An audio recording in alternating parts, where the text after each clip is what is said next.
That word een beetje. We're gonna add a call to taste it. Is so ashamed. Hi guys, welcome to Lucky Stove. Okay, Hi guys, I'm Danielle. so I'm Ren. I'm the papa. Hi guys, and welcome. The stove. Hey guys, and welcome back to welcome to the Lucky Stove. And yeah. Just stop.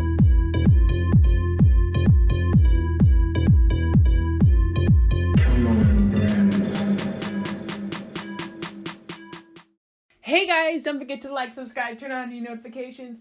Otherwise, the government will listen to your every move and watch your every sentence. Hello everyone, welcome to the Lucky Stove.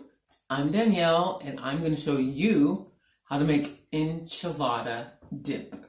You heard me. You dip, we dip. I'm very excited about this because, as you may know, with enchiladas, you need corn tortillas. I'm not talking about the tortillas where it's mixed with wheat and corn, because that's not a corn tortilla. I'm sorry to burst your bubble. It's not a corn tortilla. I know how to make corn tortillas. I've made corn tortillas.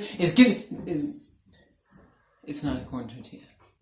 So, because on keto, we don't eat corn because it's high in sugars and carbs, we are going to make a dip. Okay, so what we're going to use is some chili powder. That's the biggest ingredient. I could use chilies, red chilies, but they are too expensive to buy here. For two, I need to go to Chin's Toko. But anyway, here's some garlic powder. Garlic powder, watch out because everything has carbs, folks. Don't forget, watch your macros. Paprika for color. It's really not for flavor. It's going to be for color to help the chili powder because I don't add tomato sauce to my enchilada sauce. I think that's cheating, even though I'm adding paprika. Some black pepper for taste. Some salt for taste. I know, don't jump on me. It's not pink Himalayan. I know. And then some jalapeno juice. We're going to use some of the juice. And so here's this. And we're going to get started. Oh yeah, by the way, we're also going to use a small onion, half for the sauce, half to go with the meat. We are going to use a tablespoon of romkas, that is cream cheese. And lastly, we're going to use 500 grams of meat. All right, so watch me get started chopping up the onion. All right, so I'm going to use half of the onion. I'm going to dice all of it. Half of it is going to be for sauteing or browning with the beef, and the other half is going to be for the sauce. This is actually quite easy, so you could do this at any time. This could be a quick, weekday dinner. Something really, if you want something like Friday-ish, but you're tired of pizza, for example, which I can't say we're tired of pizza, but I don't feel like making the dough rise and waiting that time frame, which is not so long. But in any case, so here we go. I'm gonna cut this up, and I'll be right back. Okay. Because I leave one half for the onion, I leave for the minced meat, and the other half of the onion I use for the sauce. So I chop that up real fine.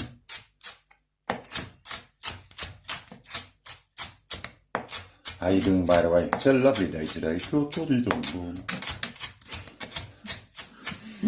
I think that's good, babe, because we're gonna use the emulsifier, the stick blender afterwards. Yeah, but if you're going on a vacation and you're on the airplane, don't forget your luggage when you step out, and mind the pickpockets. Thank you. Have a good day and a good trip. Thank you for flying the Wallet family. Bye bye. Oh my God. All right, so what we're gonna do is we're gonna add about 2 tablespoons of coconut oil to our pan to allow for the onions that we chopped up to be added with the meat. But we're going to first brown the meat, and then we'll add the onions. See you at the stove. All right, so we got the coconut oil melting here. And thank goodness Renee stepped in to help me cut these onions because they were burning my eyes. So we're gonna let this. I know I said I was gonna let the meat brown first, but I forgot. So, so there it is. Okay. So while they'll just work together. Now I'm gonna add the meat, and I'm gonna break it up and let it get brown.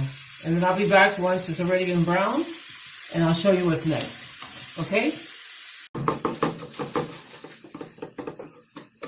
So I'll just drain it. Okay, ready? Oh, I didn't know that.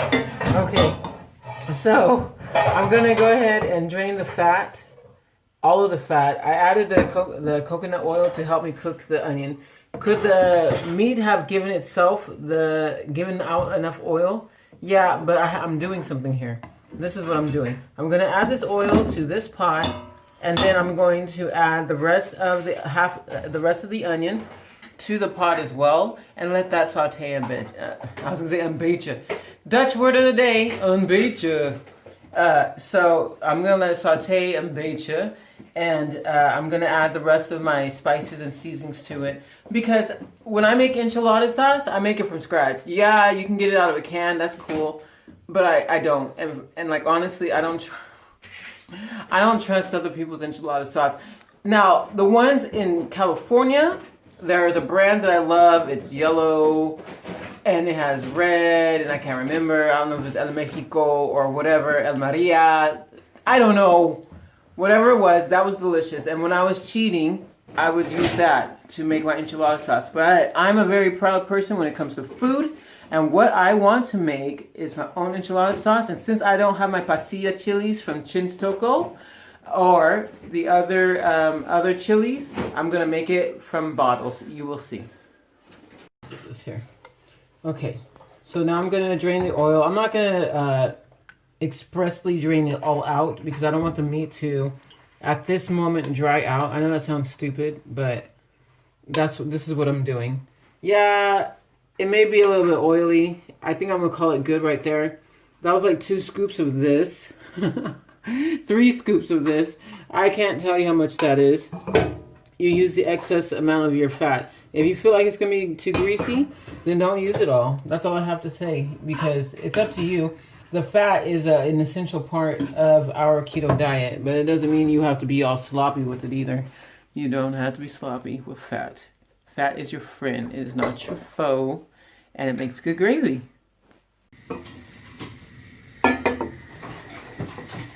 Okay, so and let these onions saute a little bit. Normally, what I do is I boil the onions along with the chili peppers. I boil jalapeno. I boil red chili peppers. What is it? California chili pods. I boil them all together, and then I let them get to their softest peak, and then I strain them out. And then I blend them. So follow along as you see how I do it easily and not having to strain out big chili pods. And by the way, I do not remove the skin. I don't sieve the skin because I think the skin is very important. It gives extra flavor and it gives great fiber. Now I'm going to add half a teaspoon of chili powder. Don't die. Half a teaspoon. This is a quarter. So here's a quarter. Here's half. And that's all. I'm going to turn my fire down too, because I don't want the onions to burn while I'm over here sprucing up some goodness. Don't forget, we're making enchilada dip. And here is half. And this is paprika. So far we're using paprika. We're using chili powder. The chili powder is for the spice. The paprika is for the color. It's for the color. Okay. Now, bringing these two guys together, deliciousness. And I'm going to add beef bouillon, a whole block. What? A whole block of beef bouillon? How dare you? Yes, beef bouillon has carbs, folks. every bouillon has carbs, folks, and it might have dextrose too. Everything that you put in your mouth has a carb outside of, yeah, you carnivores, speak up, yell it out loud. Water. Yeah, water has no carbs. Woo! Live on water and Jesus. Okay, so, but he is a living water, so I guess. Here we go. So I'm mixing this up.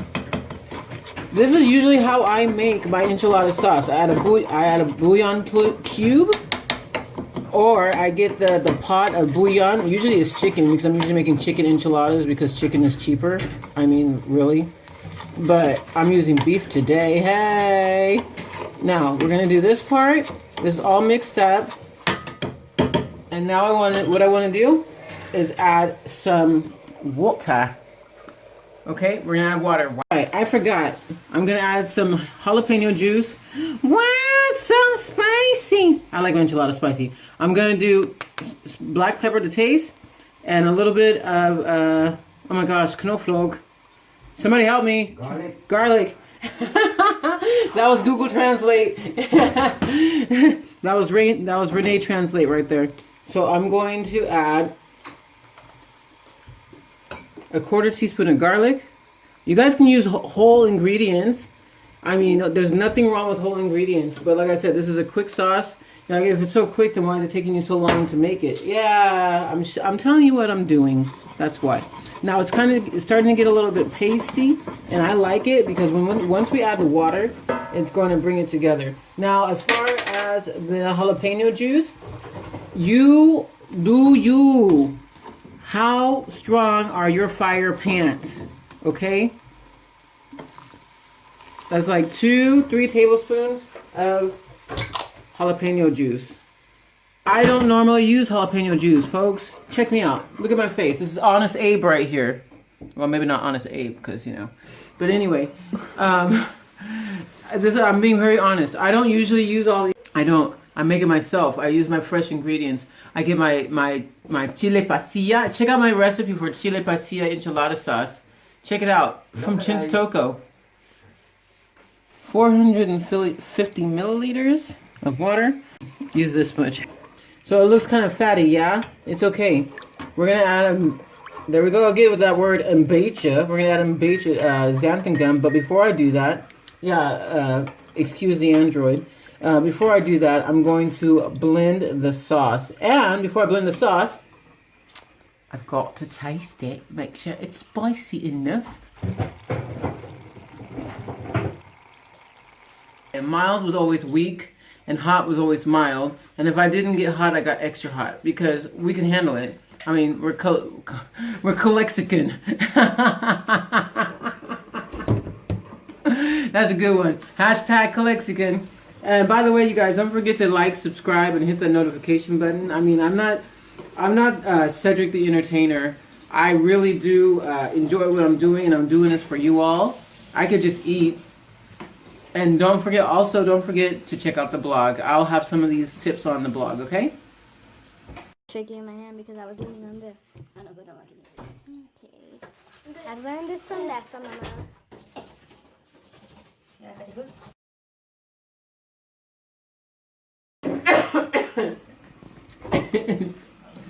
You sure you're okay? Yeah, I'm good. Okay. I'm good. Are you with me? I'm not allowed to be a first responder. Are you? Okay, so I don't know if you guys caught me choking. My fire pants are not on today. I don't wear pants anyway, but if I did, they're not on. So I'm gonna have to bring this down a notch, okay? I like spicy sauce, but I mean, I don't want to die eating it either. So we're just going to add some more water, and I'm not going to add salt just yet because if you guys didn't know, if you add salt to something that's spicy, it's going to burn your mouth and the other places where food goes once it's done processing. So I will see you back in a little bit. I'm going to tweak this thing and I'll be right back. When you're taking it off the heat, I didn't do anything else to it. I added the water that I needed to add. I can't even tell you what exactly. Usually I like it to be a paste consistency, but because we're making a dip, it's all right. If you hear coughing, that's us choking from all the spice. It was at 450. It is now at 200. So now I'm gonna get my handy dandy, and I'm gonna use it to blend up the onions that are already in there. Okay. You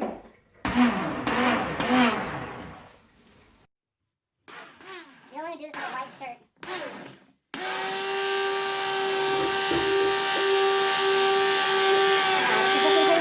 I'm gonna stop it and see if it's smooth. Renee. I'm sorry, guys. I'm sorry.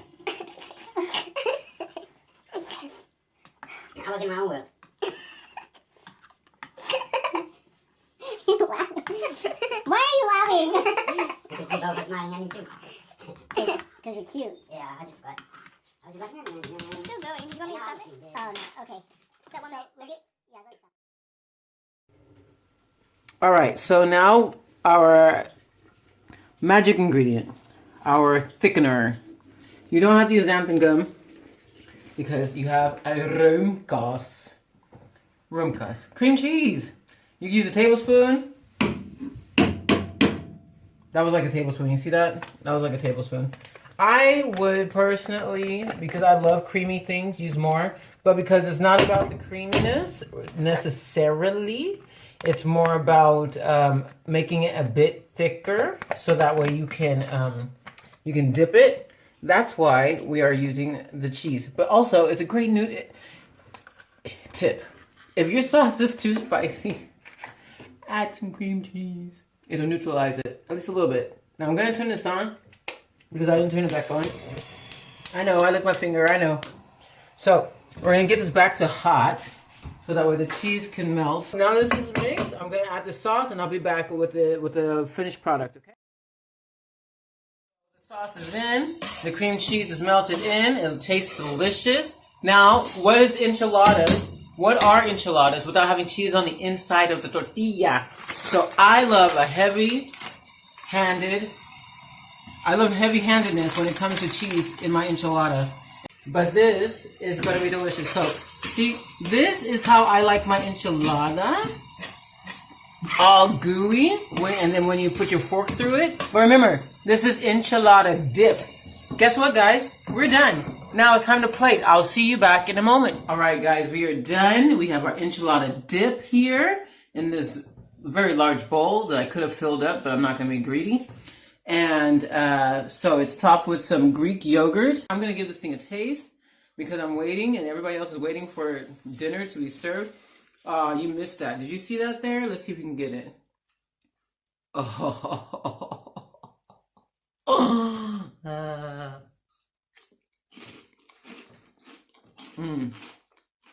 Jealous. Set this up with your own pork rinds. I get another bite. This is delicious. And then I'm going to have to say adieu because everybody's waiting for me to eat. That's awesome, folks.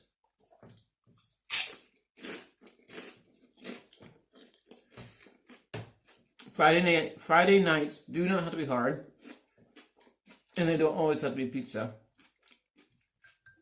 You can have your enchilada in a bowl. Enchilada dip. Catch you on the blog. In the meantime, thank you so very much for joining us at the Lucky Stove. May your stove always bring you luck or a coupon. But with this dish, you don't need a coupon. You guys ready to eat? Yeah! All right. See you later. Yeah! Okay, guys, don't forget to comment down below. Guys?